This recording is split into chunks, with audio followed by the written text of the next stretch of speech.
अस्सलाम वालेकुम। आप देख रहे हैं उज़ैर ऑटोक्राफ्ट। आज मैं आपको दिखाऊंगा कि हम किसी भी गाड़ी की बिल्कुल फ्री डायग्राम कहाँ से देख सकते हैं और ये डायग्राम ओरिजिनल होती है या नहीं, इस वीडियो में मैं आपको सब कुछ बताऊंगा। और ये एप्लीकेशन आपको कहाँ से मिलेगी। कुछ लोग पहले ऑल डाटा यूज़ करते थे, ऑल डाटा के अंदर भी डायग्राम मिलती है मगर वो एक पेड ऐप है और ये बिल्कुल फ्री ऐप है। तो इसमें आप मोबाइल के ज़रिए अपने बिल्कुल फ्री डायग्राम देख सकते हैं। तो सबसे पहले आपको अपने मोबाइल के प्ले स्टोर पे आना है। प्ले स्टोर पे आपको आगे सर्च कराना है कारमिन।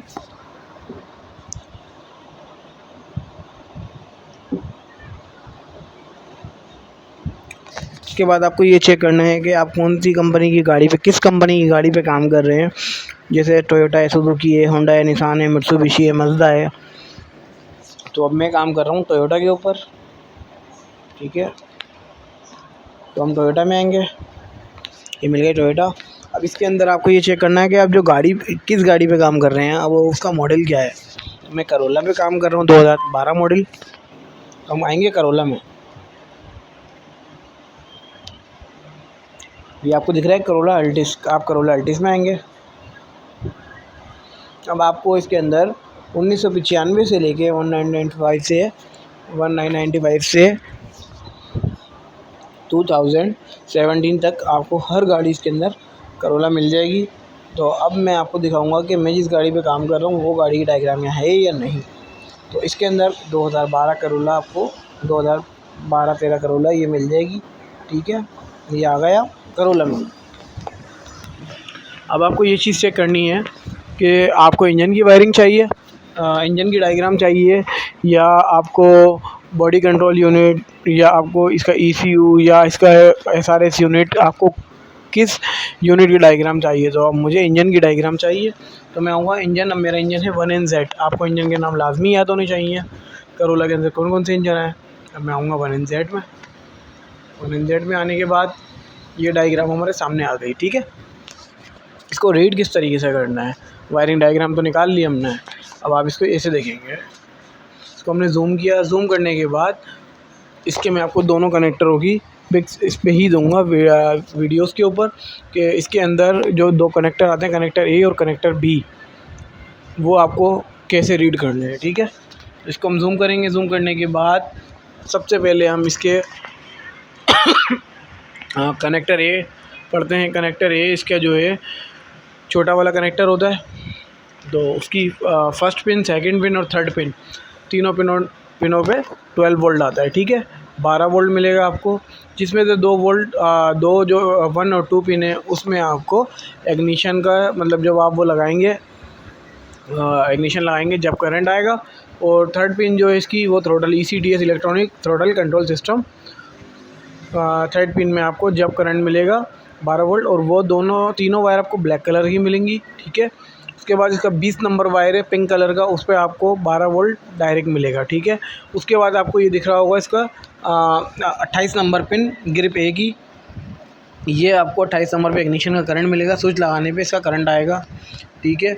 और इसके अंदर आपको अभी आपके सारे इसमें 4 करंट आते हैं, 4 से 5 करंट आते हैं इसमें। और आते ये हैं करंट कि इसमें 1 पिन, 2 पिन, 3 पिन, और इसमें 20 और 28 पिन, ठीक है। इसमें 5 करंट मिलेंगे आपको। तो सबसे पहले आपको डायग्राम रीड करना सीखनी होगी, ठीक है। उसके बाद ये लिखा हुआ है FC है इसका फ्यूल पम्प का ग्राउंड। जब हम सेल्फ मारते हैं तो ये कार्ड से एक ग्राउंड निकलता है जो फ्यूल पम्प की रिले को मिलता है, ठीक है। उसके बाद ये ST है, ये स्टार्टर का सिग्नल है, ठीक है।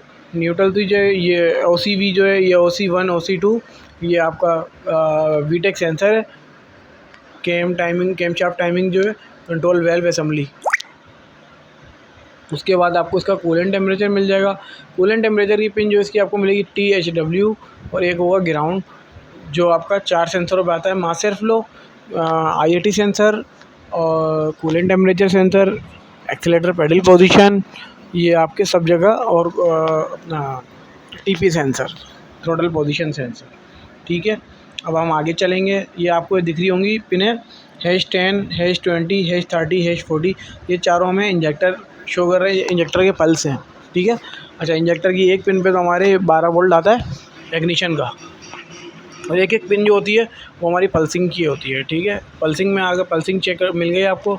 उसके बाद हम आते हैं ऊपर throttle with motor body assembly, ठीक है। अब आ गई थ्रोटल बॉडी। थ्रोटल बॉडी की ये जो M+ M- ये दोनों पिनें मोटर की होती हैं, और ये VTA2 जो लिखा हुआ है, VTA1 लिखा हुआ है, ये हमारा हो गए दोनों TP सेंसर के सिग्नल, ठीक है, जो हमारे दोनों वायर कार्ड में जाते हैं। वैसे तो इसकी 6 की 6 वायरें कार्ड से आती हैं। उसके बाद आपको इस पे दिखेगा VCTA और ETA। VCTA जो है ये आपको इसका 5 वोल्ट मिलेगा, ठीक है, जो रेफरेंस कहलाता है, और रेफरेंस, और ETA जो है ये इसका ग्राउंड है, ठीक है। और ये 44 नंबर जो है ये हमारा मेन रिले का अर्थ है।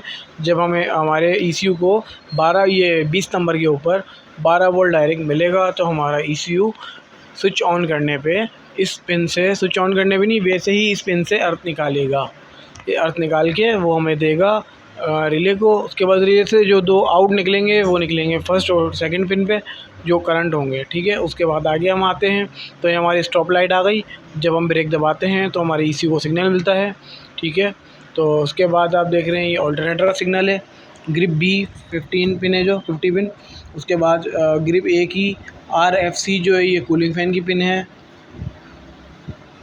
ठीक है। ये हमारी और नीचे आ गई मास एयर फ्लो सेंसर, जो इनटेक एयर फ्लो लिखा हुआ है ये हमारा आ गया मास एयर फ्लो। मास एयर फ्लो की जो है आपकी फ़र्स्ट पिन जो है वो है THA। THA का मतलब हो गया इनटेक एयर टेम्परेचर की पिन है, ठीक है। और इसके अंदर आपको दिखेगा अब VG। सेकंड पिन के ऊपर इसका ग्राउंड है, थर्ड पिन के ऊपर इसका 12 वोल्ट है, फोर्थ पिन के ऊपर इसका E2G है जो ग्राउंड है, 5 पिन के उसके ऊपर है VG, पर्पल कलर का वायर जो है VG मास एयर फ्लो का सिग्नल है, ठीक है। वीडियो लंबी हो गई है, मैं आपको आगे की वीडियो में बाकी डायग्राम रीड करना सिखाऊंगा, और आप मेरा चैनल देखते रहिए और आगे भी शेयर करिए। Channel like, share and subscribe करें ताकि मेरी हर आने वाली वीडियोस आप तक पहुंच सके। शुक्रिया, अल्लाह हाफिज़।